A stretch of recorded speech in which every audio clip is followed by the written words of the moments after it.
So, FIFA 22 has made it quite difficult for us to put the ball in the back of the net. A few days ago, we taught you how to green time finesse outside the box, which made things a lot easier. But we're now going to teach you something that you can do inside the box. Low drivens. Let's jump into it. So then YouTube, welcome back to another video here on our channel. As I said, today we're talking about low drivens and how you can go ahead and score some goals on FIFA 22 inside the box, which has proven to be a little bit difficult. The AI blocks are still there. Dribbling's not very good. It's quite hard to get that space. However, when you do get that space, to beat those goalkeepers who are very strong inside the box, the low driven is going to be our best friend. So we're going to go through and show you some examples where you can do it, how you can do it, and all of that good stuff. What is the low driven shot? Well, the low driven shot, quite simply, is where you press the L1 and R1 button on PlayStation, the LB and RB button on Xbox at the same time as pressing shoot. It's a little bit fiddly, but you can do it. And this will keep the ball along the ground. The goalkeepers don't seem to have a great animation to try and stop these. And that's what we're looking at exploiting, basically. Analyst teaching you how to exploit the game. What's new, hey? As you can see here, Memphis Depay managed to use the McGeady spin to beat the man on his left foot. Look at what we're using. Look at the controller in the top right. L1, R1, LB, RB on Xbox. I'm pressing that shoot button and aiming that left stick where we want the ball to go. This is going to rifle it. It doesn't even really put the ball in the corner, right? It's at the goalkeeper, to be honest with you. But as I said, they just don't have that animation to save the shot. If I take a normal shot there, I honestly believe the goalkeeper makes a very good save, puts it behind for a corner. So we need to make sure that we nail them and get them down.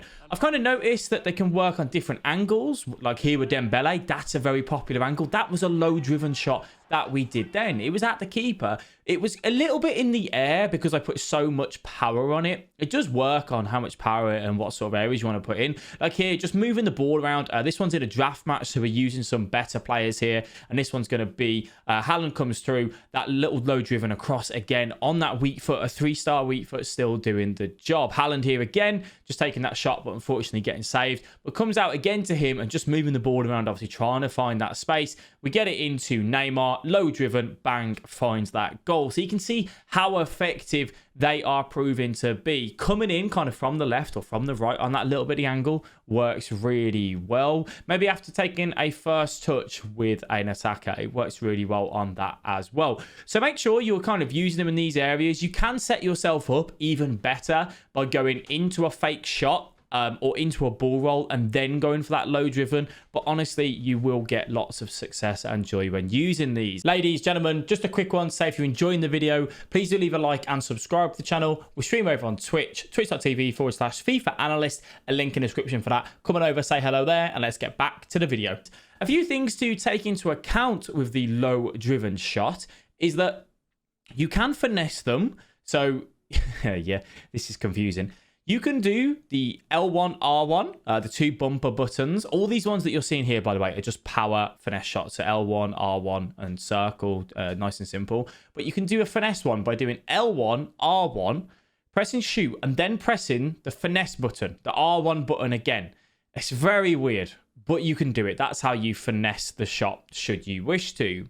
You can also time these shots. You can do L1, R1, circle, and do the timed finishing technique, which we taught you a few days ago. And that can work as well. I'll be honest, it's not something that I've been doing. I haven't felt the need to. I found that when I get in that 18-yard box, as soon as that space opens up ever so slightly, with some little bit of dribbling, I managed to get it nailed and works really, really well. If you guys are struggling for dribbling inside the box and you want to see a dribbling tutorial, let me know down below in the comment section and I'll get that done for you as quick as we possibly can to help you out. But even the Haaland, that little turn and bang, going for that. Why is this so effective as well, by the way? It stops the AI blocks. If you give the AI the chance to block the ball, with it being in the air, they're going to get a knee on it, they're going to get a leg on it, and they're going to stop it. The low driven stops you from doing that.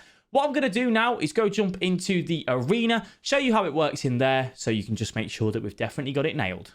So here we are in the arena. One of the easiest ways to get it nailed is to go into the practice arena. A lot of you guys forget that you have to put this stuff to practice that I teach you, and that all starts in the arena, then maybe in a kickoff match, and then taking it into rivals, squad battles, champs, wherever it is that you play a lot of your FIFA.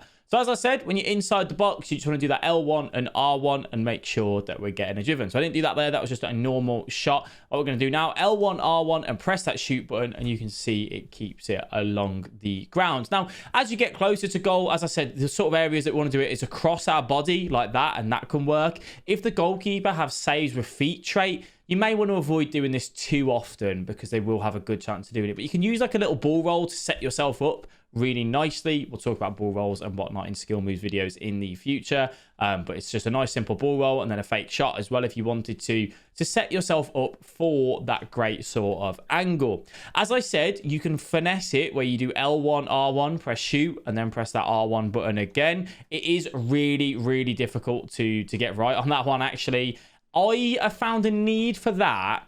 So I had one on stream, for example, where I was in like this sort of area and the goalkeeper came rushing out and I felt it was, necessary to go for the low driven, where the low driven would have been better if I could have just finessed it. So you can, do it like that if you wanted to. As I said, for me, even I find it really difficult to do L1, R1, circle, and then press that button again. I honestly, I can't nail it. It's not something that I do, but if you wanted to, you can do it. I really want to see if I actually can get it. For me, it's something that I find a little bit confusing almost. Let me just try.